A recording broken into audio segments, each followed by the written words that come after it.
everyone, Eric here, Kim over there. We figured out the tech to do a review again together, Kim. Very excited by this. There were people being like, oh, we like when there's two people doing reviews. I do too. Sometimes we have to do them solo for just seeing things early. But in this case, we just hadn't figured out some tech stuff. But we figured it out. So yay. I hope you don't mind that my dog has joined us. No, it's you can't see us off camera. I would like to know the dog's opinion on this, what we're about to talk about. That's the deal. We're going to talk about Werewolf by Night. The new MCU special, not a movie, not a series, it's a special. We're not going to go into full spoilers. We will discuss things that have been revealed in the trailers and in pre-release interviews. But yeah, this is the first thing they're branding as special. We know that one more is coming in December, the Guardians of the Galaxy holiday special. But yeah, this one, as the trailers showed you, it's a very different way to even do the MCU, black and white special. I know WandaVision did black and white for the first couple episodes, but there was such an in-universe explanation for that. This is just doing it because they want that aesthetic. And it's a horror story, and it is about a bunch of monster hunters gathering together to see who will get the special weapon that their leader has left behind in his death. They all want it. And that there might be a couple monsters about, including a werewolf, because there's one in the title. Kim, what did you think of Werewolf by Night? Well, I really like that Marvel are so willing to change things up with their output, and you can't say that this doesn't do that. And it was really refreshing, and it gets me excited for the next, the next phase, the future of the MCU. To be honest, I like that it's an homage to classic horror. It does that really nicely in an MCU way, and I think the decision to release it in black and white is really effective because it sets it apart from other MCU releases. It is a special, as you said, but also it's a good way to set up the tone for horror as it becomes more prevalent in the MCU. When Blade comes in, for example, it lays the groundwork here without kind of being jarring in full kind of Technicolor, with all the blood, because there's quite a bit of gore in this, which I like, which I think horror fans will like. Mm-hmm. And I like that, going for a contained story is commendable. I like that it doesn't fit neatly into a box, but I also think it suffers from the curse that some other MCU properties suffer from, and that's that it feels like it's set up primarily for stuff to come. And I thought that was more pronounced because I think the story here is quite thin. I really dug this. It was definitely sort of operating at a level that I was very happy about. Love the black and white of it all. Love the vibe of it. Michael Giacchino directed this, who's obviously a very acclaimed composer who's worked on a million projects, including multiple MCU ones, but has a director professionally. I think the only thing he'd done was a Star Trek short on Paramount Plus, but I thought he did such a great job here. He's a huge fan of this type of stuff, of old Universal monster movies and Hammer monster movies, and you got to see this really fun mashup here. And I guess it's interesting, Kim, because it's like, I see what you're saying. Like it's set up to me in that it is literally like introducing this whole new aspect of the MCU, but I didn't feel like it was set up in the in the way that sometimes can be frustrating, as far as like, oh, we're just getting like a little tiny little origin story or something here. It was more just like, hey, this is happening too over in this corner. And I think the fact that the story was kind of slight was benefited from it being a special. Like, it's 52 minutes, we should mention. And I did feel like, oh, if they tried to stretch this out to like full feature length, it might not have worked.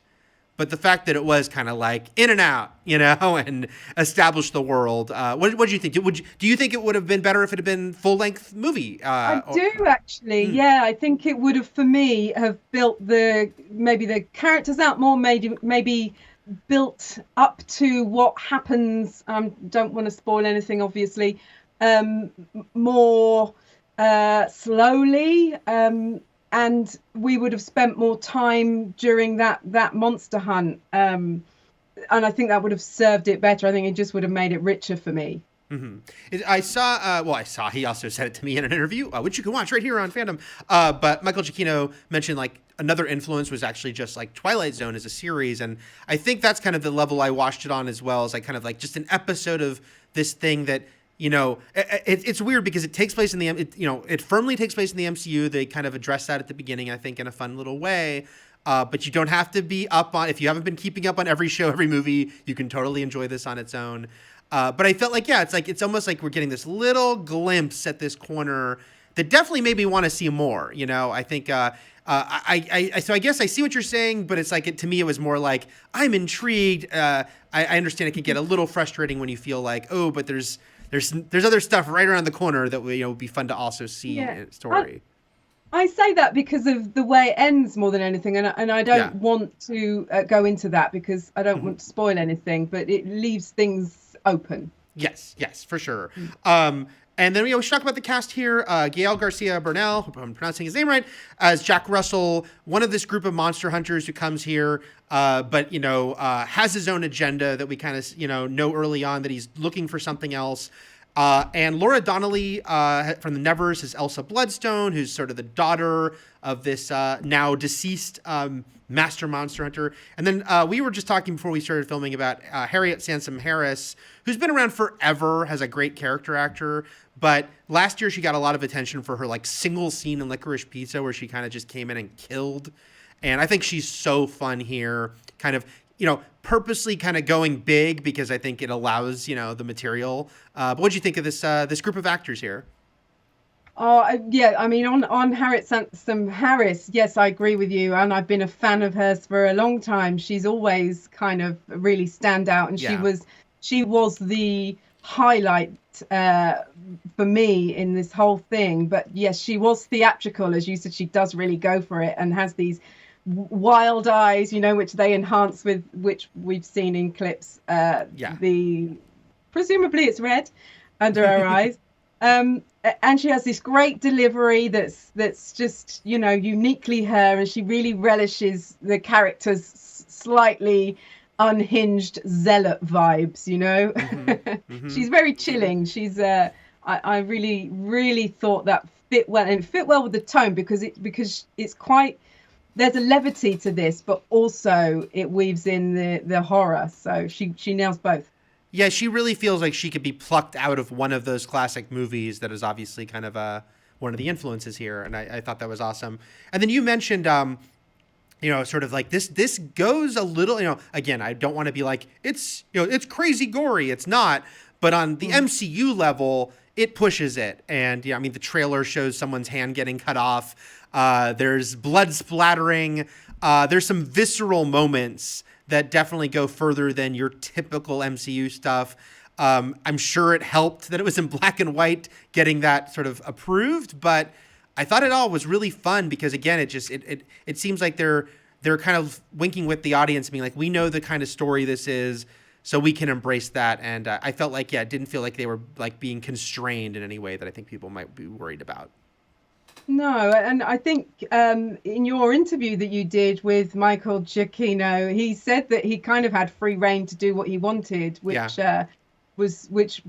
tracks with what we've seen, and it looks cool. I would say, I felt that sometimes the humor in it or the levity, because it's not like there are jokes per se in it, lessens the impact a little bit of what it might otherwise have been, if and I'm interested to know what a kind of more horrifying or weird or eerie Werewolf by Night might have been without the light approach. But that's a small gripe, really. Mm-hmm. Yeah, I get what you mean. Like I definitely embraced it sort of like playful mode, but I do wonder if as they continue, and presumably we know Blade's happening, although it needs a new director, as they continue presumably doing more with these horror characters, I wonder if tonally, like they're doing with some of their, other stuff, like we might see a more dark, straightforward, dark version of one of these characters. Doesn't even have to be Werewolf by Night, but there's a lot of horror characters lingering out there. And then we should mention, this is, we don't want to go too far into the weeds about how this character exactly plays in the story, but it's not a secret. He's glimpsed in the trailer. Man-Thing is part of this story, which is just such a crazy character, and one of those ones where you're like, wow, they're really going for it. What did you think of the inclusion of Man-Thing into the Werewolf by Night? Oh, I love Man-Thing. I love him so much. He's like a loyal pet, you know. I would adopt him in a heartbeat if I could. That's what I think of Man-Thing. I think this is the MCU power, is that they're going to take a character who's like out there and weird as Man-Thing, and people are going to love Man-Thing. By the way, Man-Thing was done as a movie about 18 years ago that went straight to cable here in the US. And it's like one of the most obscure, weird, like Marvel before they didn't have their own rights. And I don't want to tell people to watch it because it's terrible, but it's just amazing to see. You know, here's Man-Thing back under the umbrella he should be in. Yeah, I mean, overall, like, yeah, I think, you know, we've talked in general about this, but it's just like, I just felt like this was such a great, successful way to be like, hey, there's, you know, I actually went to a screening last night that Michael Giacchino spoke at of this, and he said that to him, he pitched Kevin Feige several years ago when they talked about he wanted to direct possibly on Werewolf by Night. He was just like a fan, but also he was like, hey, you've got this whole other section of the comics that really hasn't been dealt with. And I think this is a great introduction to that. Like, it's a really fun way to be like, okay, I know this is MCU has been going on for many, many years, but here's how we can freshen it up, you know, and sort of successfully be like, yeah, there's besides mutants, we got monsters too. Do you think people will sort of embrace the monster side of things here? Definitely. This is a great opportunity for people to do that. I think, you know, there are so many good things about it. Man-Thing is one. The Werewolf is another. I think audiences are going to want to see more of. Yeah. We haven't said too much about the werewolf. There's a werewolf in this, and yeah, it's fun how they do it. It's a like on-set werewolf. It's not a CGI werewolf.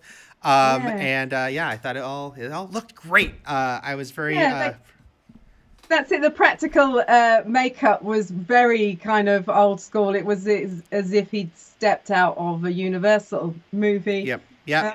And I liked the transformation. You didn't see much of it on screen either, which the focus was on someone's face. Yeah, you see a glimpse of that in the trailer, but I think it's a cool way to do it. It's like, yeah, because there's been so many werewolf transformations, this was a fun, different way to approach that transformation. What would you give this out of 5 stars, Kim? I would give it 4 out of 5. I think I was hovering over 3.5, but talking through this review, I've given it an extra half because I've persuaded myself it was better. It was half a mark better. So yeah. That's awesome. Yeah, I'd give it 4.5 out of 5. Yeah, I really enjoyed it. You know, yeah, it's like, you know, it is an introduction to this realm, and there's a lot more they can do with it. But I think this is sort of a very exciting way to put their foot down into this terrain. Because I love superheroes, but I love monsters too. So let's get them all together. So those are our thoughts on Werewolf by Night, which will be on Disney Plus October 7th, just a few hours as we're recording this. So check that out and let us know your thoughts. We'll have plenty more here at Fandom. Farewell.